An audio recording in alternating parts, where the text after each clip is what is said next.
Definitions discuss की थी heat capacity और स्पेसिफिक हीट कैपेसिटी की। कुछ और डेफिनेशंस अब आज डिस्कस कर रहे हैं। Molar specific heat, the amount of heat required to increase temperature of 1 mole of a substance through 1 degree centigrade is called molar specific heat.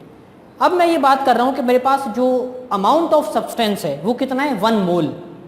जो अमाउंट ऑफ सब्सटेंस गैस है या जो भी मटेरियल मेरे पास मौजूद है उसका अमाउंट 1 मोल है। अगर मैं उस 1 मोल ऑफ अ सब्सटेंस को हीट करूं और इतना हीट करूं कि उसका टेम्परेचर 1 डिग्री सेंटीग्रेड बढ़ जाए, तो उस अमाउंट ऑफ हीट को मैं नाम दे रहा हूं मोलर स्पेसिफिक हीट।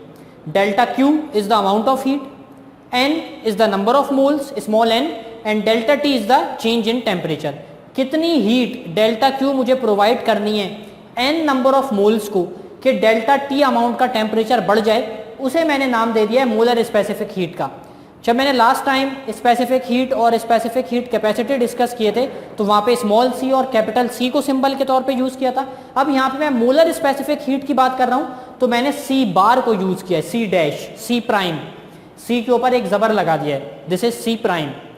और यूनिट्स मोलर स्पेसिफिक हीट के क्या हो जाएंगे, डेल्टा Q का यूनिट क्या है, जूल, N का यूनिट मोल और डेल्टा T टेम्परेचर मेरी मर्जी है मैं केल्विन में मेजर करूं या सेंटीग्रेड में। So units are joule per mole kelvin और joule per mole degree centigrade.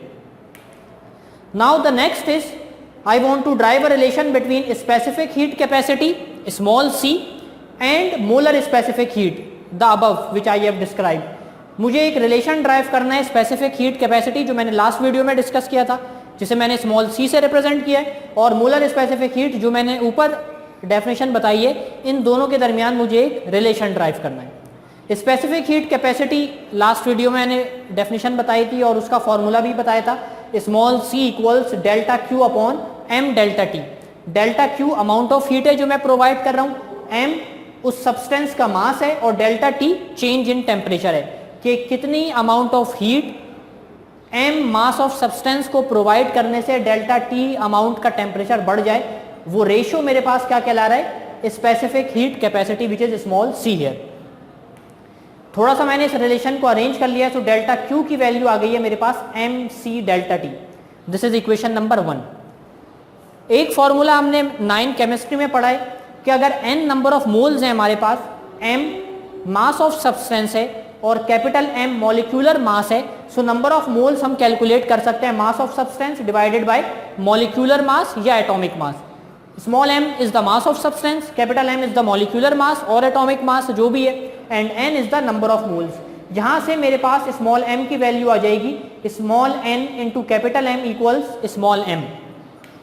ये जो स्मॉल m की वैल्यू है this is substituting here in equation number 1। So equation number 1 now becomes delta Q equals small n capital M into C delta T, n into m is the value of small m which I put here. Rearranging further, n goes here in denominator, delta T also goes here in denominator. So delta Q upon n delta T now are on the left hand side, and on right hand side it remains capital M and small c. The left hand side delta Q upon n delta T is nothing but C prime, which is molar specific heat.